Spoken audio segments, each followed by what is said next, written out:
प्यारे बच्चों नमस्कार। मैं राकेश विश्वकर्मा उत्कृष्ट विद्यालय बहरीवन से आज हम पुनः कक्षा 12वीं के एक महत्वपूर्ण टॉपिक लेकर उपस्थित हुए हैं, जिसमें अपन अध्ययन करेंगे वास्तव में कि किरचॉफ का नियम होता क्या है और किरचॉफ नामक वैज्ञानिक ने जो दो नियम बनाए थे उनका उद्देश्य क्या था और कौन कौन से नियम थे और कैसे उसे एक आसान तरीके से अपन हल करने का प्रयास करेंगे। तो देखते हैं किरचॉफ के नियम। तो सबसे पहले अपन ये जाने कि वास्तव में किरचॉफ के नियम की आवश्यकता क्यों पड़ी थी। तो सन 1842 में किरचॉफ नामक वैज्ञानिक ने जटिल से जटिल विद्युत परिपथों को सुगम बनाने के लिए, यानी उन्होंने सबसे पहले देखा रहा होगा कि किसी विद्युत परिपथ की कोई संधि है, उसमें कितनी विद्युत धाराएं आ रही हैं, कितनी जा रही हैं। इस प्रकार से बहुत सारा जब अध्ययन किया होगा या उस विद्युत परिपथ के बारे में अध्ययन किया होगा तो देखा होगा कैसे जटिल है या कैसे सरल हो सकता है। उसके संबंध में उन्होंने दो नियम प्रतिपादित किए थे, जिन्हें अपन क्या कहते हैं, किरचॉफ के नियम कहते हैं। यानी सामान्य उद्देश्य क्या था उनका कि सन 1842 की घटना थी, 1842 में, और वैज्ञानिक का क्या नाम था, किरचॉफ नामक वैज्ञानिक थे। उन्होंने जटिल से जटिल विद्युत परिपथों को सुगम बनाने के लिए दो नियम प्रतिपादित किए थे, जिन्हें अपन क्या कहते हैं, किरचॉफ के नियम कहते हैं। चलिए अपन अध्ययन करते हैं। पहला नियम है किरचॉफ का प्रथम नियम। किरचॉफ का प्रथम नियम। वास्तव में किरचॉफ का पहला नियम क्या था? किरचॉफ के पहले नियम में यह था कि किसी विद्युत परिपथ की कोई संधि है तो उसमें कितनी विद्युत धाराएं आ रही हैं और कितनी विद्युत धाराएं जा रही हैं, और आ रही हैं और जा रही हैं तो उनका योग कितना, बीजगणितीय योग कितना होता है, इसके बारे में उन्होंने देखा था। उन्होंने अपने प्रयोगों के आधार पर यह पाया कि किसी विद्युत परिपथ की किसी संधि पर मिलने वाली सभी विद्युत धाराओं का बीजगणितीय योग क्या होता है, शून्य होता है। तो यहाँ पर अपन लिखते हैं किसी विद्युत परिपथ की किसी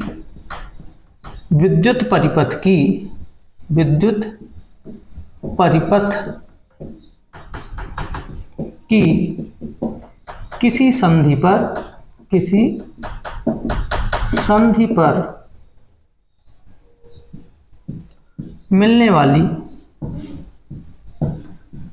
सभी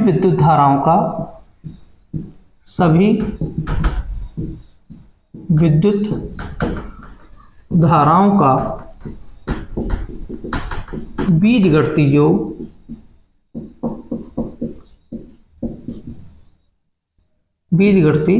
योग शून्य होता है। क्या होता है? शून्य होता है।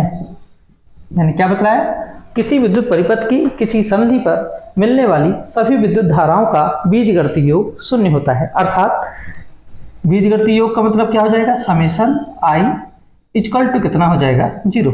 यानी बीजगणितीय योग किसका, धाराओं का कितना होता है, 0। ये बीजगणितीय योग शून्य होता है। यह किरचॉफ का क्या है, पहला नियम था।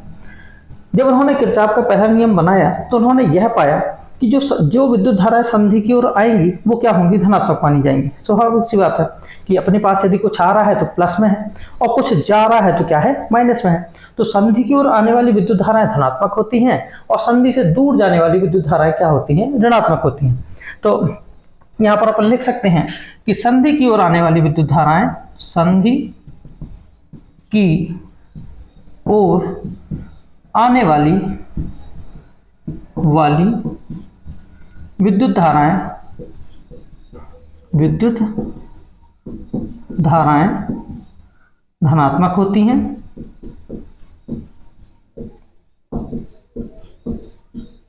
एवं संधि से दूर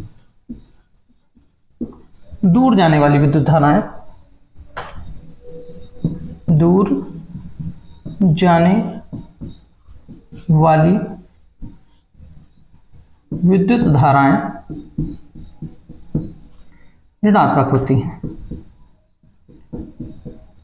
ऋणात्मक होती हैं, यानी संधि की ओर जितनी भी विद्युत धाराएं आ रही हैं वो क्या होंगी, धनात्मक मानी जाएंगी, और संधि से दूर जाने वाली विद्युत धाराएं क्या होती हैं, ऋणात्मक होती हैं। जैसे अपन देखें, एक चित्र बनाते हैं। तो मान लो ये हो गया संधि, क्या हो गया, O। अब संधि की ओर आने वाली कुछ विद्युत धाराएं संधि की ओर आ रही हैं, कुछ विद्युत धाराएं संधि से दूर जा रही हैं, इस तरह से ये अपन बना दिए। तो इसमें कुछ विद्युत धाराएं संधि की ओर आ रही होती हैं। इसमें ये निश्चित नहीं होता कि ये विद्युत धारा यदि जा रही है तो हम ये याद रखें कि ये जा ही रही होगी। कुछ विद्युत धाराएं हम आने के लिए बना दें, कुछ विद्युत धाराएं जाने के लिए बना दें। तो जैसे अपन बोले कि ओ संधि है, इसमें I1 विद्युत धारा, ये क्या हो जाएगी I2 विद्युत धारा, ये हो जाएगी I3 विद्युत धारा, ये हो जाएगी I4, ये हो जाएगी I5। अब I1 विद्युत धारा क्या हो रही है, जा रही है। I2 विद्युत धारा भी क्या है, जा रही है। I3 विद्युत धारा भी क्या हो रही है, जा रही है। चलिए इसमें से एक आने वाली कर देते हैं। ये हो गई आने वाली। I1 विद्युत धारा जा रही है, I2 विद्युत धारा क्या है, आ रही है। I3 विद्युत धारा मान लो कि क्या है, जा रही है। I4 विद्युत धारा भी जा रही है। I5 विद्युत धारा क्या हो रही है, आ रही है। तो इसमें हम ये देखें कि संधि O पर कौन कौन सी विद्युत धाराएं आ रही हैं। हम देखें कि I2 व I5 व I5 विद्युत धाराएं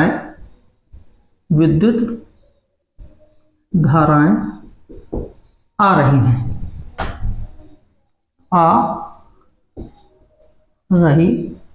हैं तथा कौन कौन सी जा रही हैं, I1, I3 और I4। I1, I3 व I4 विद्युत धाराएं क्या हो रही हैं, जा रही हैं, जा रही हैं। अतः यदि नियमानुसार इसका प्रयोग किया जाए तो हमने क्या पाया कि संधि की ओर आने वाली विद्युत धाराएं क्या होती हैं, धनात्मक। संधि की ओर आने वाली विद्युत धाराएं क्या होती हैं, धनात्मक, और संधि से दूर जाने वाली विद्युत धाराएं क्या होती हैं, ऋणात्मक होती हैं। अब नियम क्या कहता है, किसी विद्युत परिपथ की किसी संधि पर मिलने वाली सभी विद्युत धाराओं का बीजगणित योग क्या होता है, शून्य। तो चलिए अपन इसमें लगाते हैं कि किरचॉफ के नियम से, किरचॉफ के नियम से चलिए प्रयोग करते हैं अपन। I1 विद्युत धारा क्या हो रही है, जा रही है। जब जा रही है तो क्या होगी, ऋणात्मक, यानी क्या हो जाएगा, माइनस कितना हो जाएगा, I1। I2 विद्युत धारा क्या हो रही है, आ रही है। आ रही है यानी क्या हो जाएगी, प्लस कितना हो जाएगा, I2 प्लस। I3 विद्युत धारा क्या हो रही है, जा रही है। तो यहां पर जा रही है यानी क्या हो जाएगी, माइनस कितना हो जाएगा, I3। I4 विद्युत धारा भी क्या हो रही है, जा रही है। तो क्या हो जाएगा, प्लस माइनस कितना हो जाएगा, I4 प्लस। I5 विद्युत धारा क्या हो रही है, आ रही है। तो कितना हो जाएगा, प्लस कितना हो जाएगा, I5 इक्वल टू क्या हो जाएगा, 0। देखिए इसमें I1 विद्युत धारा क्या हो रही है, जा रही है, तो माइनस में है। I2 विद्युत धारा क्या हो रही है, यहाँ पर ये आ रही है, तो क्या हो जाएगी, प्लस में। I3 विद्युत धारा क्या हो रही है, जा रही है, यानी क्या होगी, ऋणात्मक होगी। I4 विद्युत धारा भी क्या हो रही है, जा रही है, तो ये भी क्या होगी, ऋणात्मक होगी। I5 विद्युत धारा क्या हो रही है, आ रही है, तो क्या होगी, धनात्मक होगी। सभी के इसमें क्या लगा है, प्लस, है ना। बीजगणित योग क्या होता है, शून्य होता है। बीजगणित योग शून्य होता है, लेकिन उसमें कंडीशन क्या है, आने वाली धनात्मक, जाने वाली ऋणात्मक। अब चिन्हों का प्रयोग कर लेते हैं, तो ये हो जाएगा माइनस I1 प्लस कितना हो जाएगा, I2। ये प्लस माइनस का माइनस I3 प्लस माइनस का माइनस I4 प्लस कितना हो जाएगा, I5 इक्वल टू कितना, 0। प्लस वाली को एक तरफ, माइनस वाली को एक तरफ। तो प्लस वाली कौन सी है, यहाँ पर I2 प्लस कितना हो जाएगा, I5 इक्वल टू I1 इस तरह जाएगा, माइनस की जगह क्या हो जाएगा, प्लस का I1। I3 उस तरह जाएगा, तो प्लस की जगह माइनस की जगह क्या हो जाएगा, प्लस कितना हो जाएगा, I3। I4 माइनस की जगह उस तरह गया, तो क्या हो जाएगा, प्लस कितना, I4। अब यदि यहाँ पर देखा जाए तो I2 और I5 ये क्या है, आने वाली विद्युत धाराएं, यानी हम कह सकते हैं आने वाली विद्युत धाराओं, आने वाली विद्युत धाराओं का बीजगणितीय योग बराबर है किसके, जाने वाली विद्युत धाराएं, जाने वाली विद्युत धाराओं के बीजगणितीय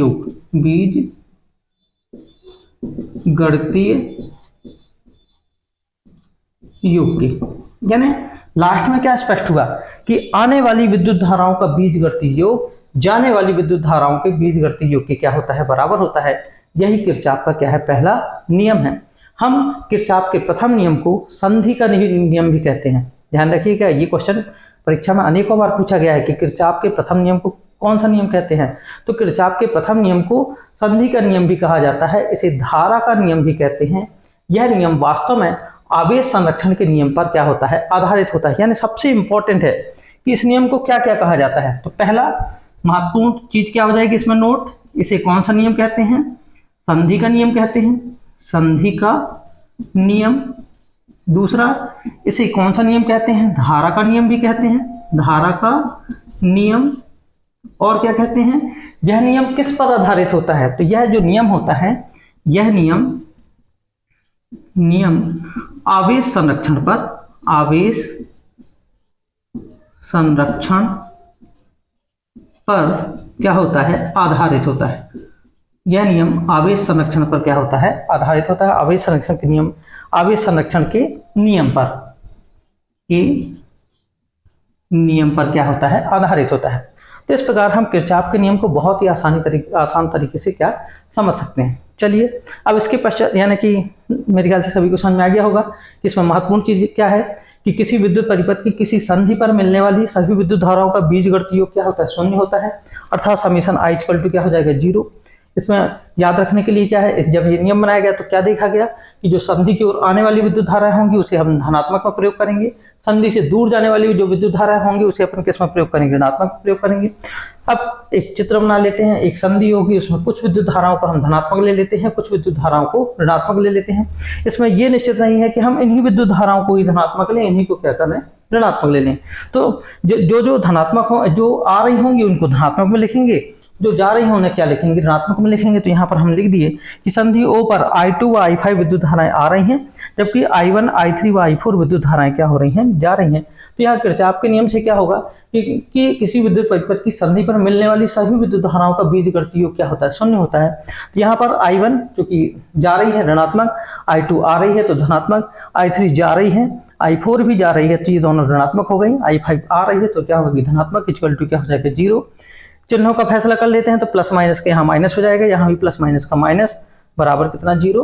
अब हम क्या करते हैं कि प्लस वाले को एक तरफ, माइनस वालों को एक तरफ कर देते हैं। तो ये दोनों प्लस के थे, I2 और I5, ये यहाँ हो गए प्लस के। बाकी ऋण वाले को दूसरे पक्ष में ले जाते हैं, तो वो दूसरे पक्ष में जाएंगे तो दूसरे पक्ष में जाके क्या हो जाएंगे, धनात्मक हो जाएंगे। तो ये धन के हो गए। अब ये दोनों विद्युत धाराएं क्या हो रही हैं, आ रही हैं, ये दोनों विद्युत धाराएं क्या हो रही हैं, जा रही हैं। तो यहाँ से स्पष्ट क्या हुआ कि आने वाली विद्युत धाराओं का जो बीजगणितीय योग है जाने वाली विद्युत धाराओं के बीजगणितीय योग के क्या होता है, बराबर होता है।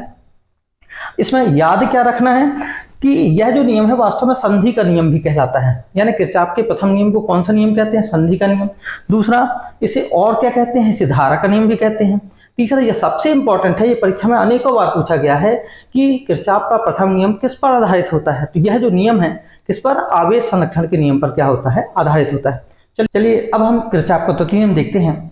किरचॉफ के द्वितीय नियम में क्या बताया गया है कि वास्तव में किरचॉफ का जो द्वितीय नियम होता है, एक तो बंद परिपथ में लागू होता है, दूसरा किरचॉफ के द्वितीय नियम को वोल्टता का नियम भी कहते हैं। अब हम यदि किसी परिपथ के सिरों के बीच यदि विभवांतर ज्ञात करना है तो हम कैसे ज्ञात करेंगे, यदि हम ओम का नियम का प्रयोग किए जाए तो V बराबर क्या होता है, I × R। यानी किसी परिपथ में बहने वाली धारा और उसमें कितना प्रतिरोध है, दोनों का यदि हम गुणा कर दें तो विभवांतर निकल आएगा। इसी प्रकार यदि विद्युत वाहक बल याद करना है, E बराबर क्या है, उसमें बहने वाली धारा और उसमें क्या हो जाएगा, कुल प्रतिरोध जितना भी होगा उन दोनों का गुणा कर दिया जाए तो उस सेल का हमको विद्युत वाहक बल क्या हो जाएगा, ज्ञात हो जाएगा। तो किरचॉफ का जो द्वितीय नियम है वो इसी पर आधारित है, यानी वोल्टता पर आधारित होता है। तो चलिए अपन देखते हैं किरचॉफ का द्वितीय नियम बहुत ही आसान तरीके से। इसमें यह बताया गया है कि किसी विद्युत परिपथ के किसी बंद जाल, ध्यान रखिएगा यह जो नियम होता है वो बंद परिपथ के लिए ही लागू होता है। क्या नियम है, किसी विद्युत परिपथ के किसी बंद जाल के विभिन्न भागों में प्रवाहित होने वाली विद्युत धाराओं तथा उनके संगत प्रतिरोधों के गुणनफलों का बीजगणितीय योग उसमें उपस्थित कुल विद्युत वाहक बलों के बीजगणितीय योग के क्या होता है, बराबर होता है। देखिए क्या है किरचॉफ का द्वितीय नियम, किरचॉफ का द्वितीय नियम क्या कहता है, किसी विद्युत परिपथ विद्युत परिपथ के बंद जाल के विभिन्न भागों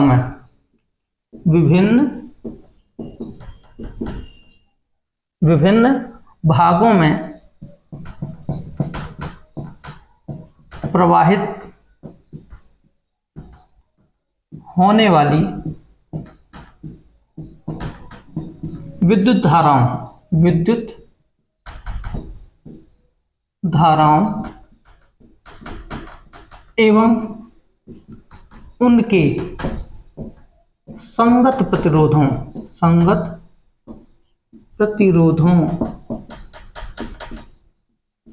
के गुणनफलों का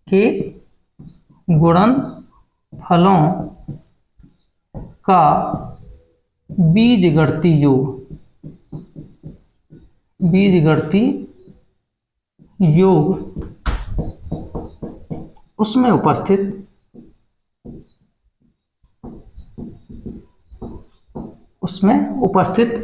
कुल विद्युत वाहक बलों के बीजगणितीय योग के बराबर होता है।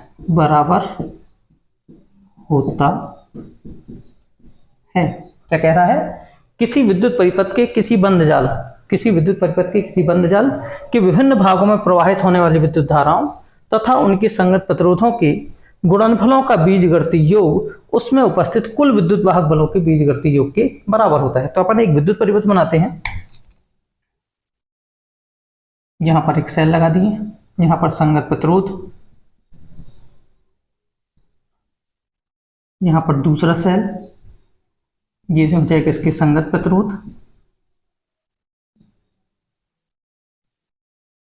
यहां पर एक तीसरा प्रतिरोध बना देते हैं। अब इसमें दो बंद जाल हो जाएंगे, ए बी सी, ये क्या हो जाएगा डी ई, ये क्या हो जाएगा एफ। ये पहले सेल का विद्युत वाहक बल है E1, ये दूसरा सेल है माइनस प्लस क्या हो जाएगा E2, ये प्रतिरोध हो गया R1, ये प्रतिरोध हो गया R2 और ये वाला प्रतिरोध हो गया क्या R3। इसमें धारा इस दिशा में जा रही है, इसमें धारा की दिशा यहाँ तो है लेकिन ये कह रहा है धारा को यहाँ जाने के लिए। यहाँ पर क्या है, धारा की दिशा इस साइड है, तो यहाँ दोनों धाराएं, ये धारा हो जाएगी I1, ये वाली धारा जो है वो हो जाएगी I2, यहाँ पर दोनों धाराएं हो जाएगी I1 प्लस कितनी हो जाएगी I2, I1 प्लस कितनी I2। इस प्रकार से हम यदि इस विद्युत परिपथ में देखें तो दो बंद जाल हैं। पहला बंद जाल ABCD और दूसरा बंद जाल CDEF। यहाँ पर हमको ये समझना है कि कभी भी यदि सेल के अंदर धारा माइनस ऋण ध्रुव से धन ध्रुव की ओर जाएगी, ऋण ध्रुव से धन ध्रुव की ओर जाएगी तो सेल के विद्युत वाहक बल का मान धनात्मक होगा। लेकिन यदि धन ध्रुव से ऋण ध्रुव की ओर जाएगी तो सेल के विद्युत वाहक बल का क्या होगा, मान क्या होगा, ऋणात्मक होगा। दूसरा, धारा जिस दिशा में बह रही है, यदि जिस दिशा में धारा बह रही है, जैसे इस दिशा में बह रही है, तो यदि इसी दिशा में धारा बह रही है तो धारा और प्रतिरोध के गुणनफल जो होगा वो धनात्मक माना जाएगा। लेकिन यदि विपरीत दिशा में धारा बह रही है तो धारा और प्रतिरोध के गुणनफल का जो मान होगा वो क्या माना जाएगा, ऋणात्मक माना जाएगा। तो चलिए अपन यहाँ पर देखते हैं। सबसे पहले बंद जाल ABCD में देखते हैं। तो यहाँ पर उपरोक्त चित्र में या उपरोक्त परिपथ में अपन कह सकते हैं, उपरोक्त परिपथ में दो बंद जाल हैं, दो बंद जाल जिसे अपन पास भी कह देते हैं। दो बंद जाल कौन कौन से हैं, ABCD व CDEF है, ABCD व CDEF है। अब हम देखते हैं बंद जाल ABCD में। बंद जाल ABCD में ध्यान दीजिएगा। इसमें बंद जाल ABCD में अपन क्या बतलाया, यहाँ पर सबसे इंपॉर्टेंट चीज क्या है, यदि सेल के अंदर धारा ऋण ध्रुव से धन ध्रुव की ओर जाएगी तो उसके विद्युत वाहक बल का मान धनात्मक होगा। लेकिन यदि सेल के अंदर धारा धन ध्रुव से ऋण ध्रुव की ओर जाएगी तो उसके विद्युत वाहक बल का मान क्या मानेंगे अपन, ऋणात्मक। तो देखिए क्या बोलता है यहाँ पर, यदि देखें तो सेल के अंदर धारा ऋण ध्रुव से धन ध्रुव की ओर जा रही है, क्योंकि ये देखिए तीर का निशान इस साइड है, तो ये इसके विद्युत वाहक बल का मान क्या हो जाएगा, धनात्मक, यानी E1। अब ये करंट यहां से आया, इसकी दिशा इस साइड को कह रहा है, करंट जाने को कहां जा रहा है, धारा की दिशा इस साइड दर्शा रही है, जबकि धन ध्रुव यहाँ है और ऋण ध्रुव यहाँ है, धारा तो इस साइड जा रही है लेकिन जाने के लिए यहाँ कह रहा है, यानी कैसे, धन ध्रुव से ऋण ध्रुव की ओर, तो इसके विद्युत वाहक बल का मान क्या हो जाएगा, ऋणात्मक, यानी कितना हो जाएगा, -E2 बराबर। ऐसा में यहाँ पर देखिए सेल के अंदर धारा इसकी दिशा कहाँ है, इसी दिशा में है, तो ये इसके विद्युत वाहक बल का मान तो धनात्मक हो गया। यानी बंद जाल ABCD की बात करें अपन, यहाँ विद्युत वाहक बल E1 धनात्मक होगा, जबकि E2 का मान क्या हो गया, ऋणात्मक। क्यों हो गया, क्योंकि यहां से धारा की दिशा इस साइड कह रहा है, तो धारा जब धन ध्रुव से ऋण ध्रुव की ओर जाएगी तो उसके विद्युत वाहक बल का मान क्या मानेंगे, ऋणात्मक मानेंगे, तो ये हो गया ऋणात्मक। इसी प्रकार परिपथ में भी देखें, धारा की दिशा इस साइड है, धारा की दिशा यदि इस साइड है, इसी साइड है, तो I1 और R1 यानी I1 इंटू कितना, R1 क्या होगा, धारा और प्रतिरोध का जो गुणनफल होगा वो धनात्मक होगा। लेकिन अब धारा की दिशा इस साइड है, लेकिन धारा इस साइड आ रही है, विपरीत हो गई धारा की दिशा, तो यहाँ क्या हो जाएगा, I2 और R2 का जो गुणनफल है वो क्या होगा, ऋणात्मक होगा। ये हो गया हमारा समीकरण नंबर कौन सा, पहला।